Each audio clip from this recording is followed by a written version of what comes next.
Hey everybody. I just wanted to come to you real quick. I worked from home today. I'm out in my backyard. It's just beautiful today under my Tiki hut that I'm blessed with. So I thought I'd bring you a little bit of Tiki talk. I'm home today and worked out of my home office because I hurt my back a couple weeks ago chasing a pig. Long story, don't ask. And ended up getting hurt. I was blessed today to be able to work from home. Went to the doctor's office. Got 2 shots in my butt. So my butt's hurting, my back's hurting, it hurts to sit down, it hurts to stand up, it hurts to roll over in the bed, it all hurts. But you know what? Melissa's been taking care of me without fail, without complaint, just phenomenal. Why? She doesn't have to, right? I'm putting all this extra work on her. She's still taking care of our 3 girls, she's still cooking every night, she is still homeschooling the kids, running the errands, and yet she's doing all these extra things because I was silly and got hurt. And it's because she's my best friend. Not just my spouse, but my best friend.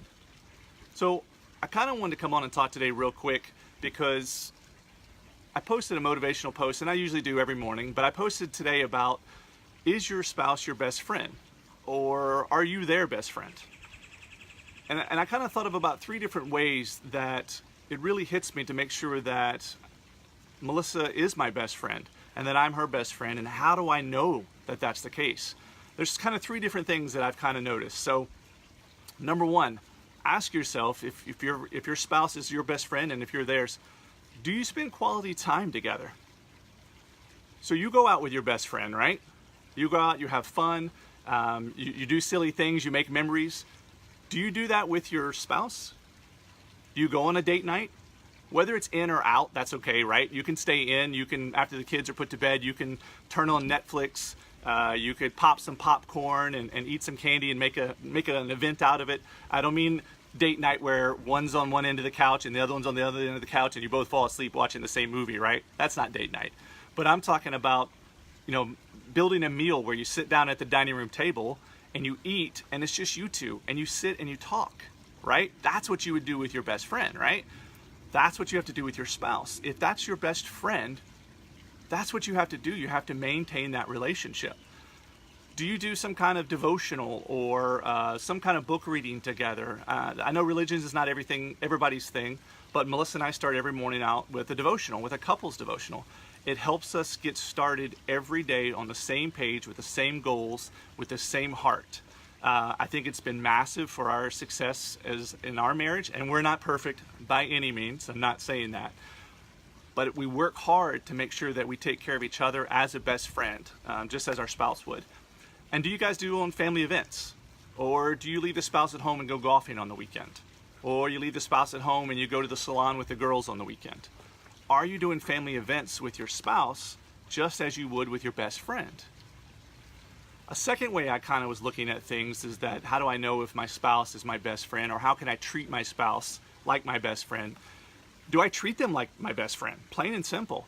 Do I get them little happies like I would my best friend? Do I send them a text during the day and say, hey, I hope your day is going well. Oh my gosh, you won't believe what just happened, or what I just heard. Are you having those kind of interactions with your spouse? That's what you would do with your best friend, right?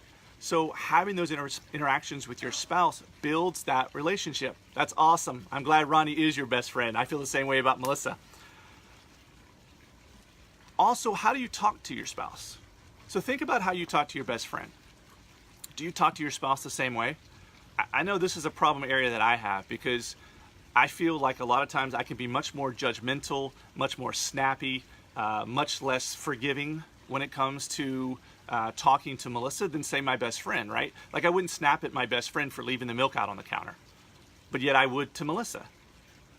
My best friend, I would just pick the milk up and I'd put it in the fridge, right? I'd tighten the lid on the jar. I would do whatever it was, because there's no sense snapping at my best friend. I wouldn't want to damage that relationship.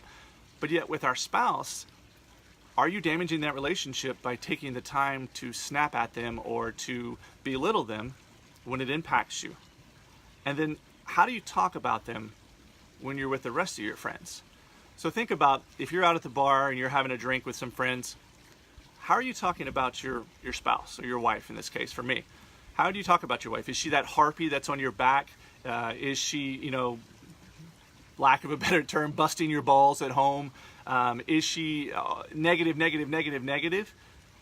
Or when you're out with the girls at the salon or running around or out for beers as well, are you talking about how useless your husband is, how all he does is go golfing, he doesn't spend any time with the kids? How you talk about your spouse directly impacts that relationship you have with him. If you wouldn't say those things about your best friend, you probably shouldn't be saying them about your spouse, right? If you want that spouse to be your best friend, you've got to treat them like that best friend. And you wouldn't have those conversations about your spouse if they were your best friend. So the third thing that kind of hit me today when I was thinking about how can I make sure that my spouse is my best friend? Do I confide in Melissa fully? Do you confide in your spouse fully? And when I say fully, I mean fully, like no secrets, like nothing. Like anything that you have, you tell your spouse, right? Like we always joke about, I tell my best friend everything. She knows everything, or he knows everything. Do you give that same courtesy to your spouse? Shouldn't the person that you live with, who's your best friend, who loves you with everything, who's your soulmate, shouldn't they have that same privilege to know everything about you? If not, are you treating them like they are your best friend, like they should have that privilege? You're probably not. If you're not sharing those secrets with them, how can they really know who you are? Are you really treating them more like a roommate, someone who's there just to help, take care of groceries, right? Are you treating them like a roommate, or are you treating them like your soulmate, like your spouse? And really this hit me today because I've heard about, once again, more friends who are walking away from their marriages. And obviously that seems to be the common thing to do in the United States, right? I'm not in love with that person anymore. I'm just waiting for the kids to leave the house and then we're going to get separated. We're just together because of the kids. What kind of relationship is that? Yes, communication's absolutely key, because that communication is what builds that relationship. And it's funny because I don't know if you guys can give me some hearts. Who out there used to play Sims, or maybe still does play Sims, right? Remember that game where you were people and you had to build relationships with other people, and you could eventually get married and have kids, you could build your house, and they had that little diamond over their head, the Sims game. Remember in the Sims game where you had to go build the relationship with that person, right? And you had that relationship meter. And so at first you would build it up, build it up, build it up. You'd invite them over for dinner. You would go out with them. You'd do things with them. You'd give them a present. And then if you didn't spend time with that individual, what happened to that relationship meter? It went down, down. And you'd look over and you'd be like, oh, okay, I'm still good. I'm still good. And then down, and then down. And then next thing you know, that person's not your friend anymore. Well, think about, is that what you're doing with your marriage? Is that how you're treating your spouse? Were you way up here during that dating period, during that honeymoon period when you first got married, maybe the first couple years, you guys did everything together, you spent all that time together, but now 5, 10, 15 years later, that relationship meter is running pretty dry? Or are you keeping it up?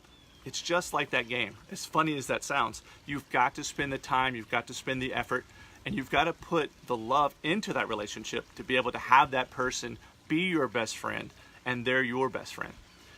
Now, I do want to throw a disclaimer out there. I talked about not quitting from your marriage. I talked about making sure that you're,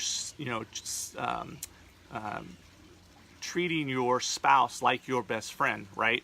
By spending quality time together, by treating them like your best friend, and by confiding in them like you would a best friend.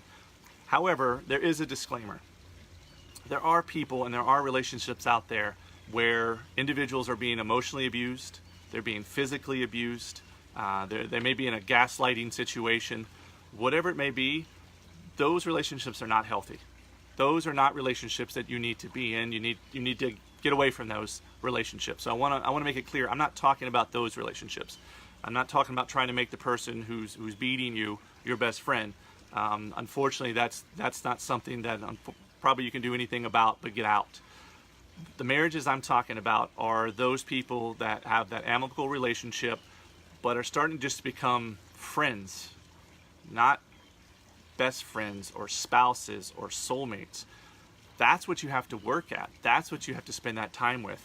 So make sure that your spouse is your best friend by doing those three things: spending quality time with them, treating them like they're your best friend, and then confiding in them who you are, your secrets, everything, because that's what's going to make a difference in your spouse treating you like their best friend, because you are their best friend, just as they are your best friend. So, all right, guys, I love you. If this helped in any way, I'd love for you to share it. Give me some hearts. Let me know I'm not the only one out there that's working hard to make my spouse my best friend and to treat them like that. But I love you guys. God bless. And this is Tiki Talk. So take care.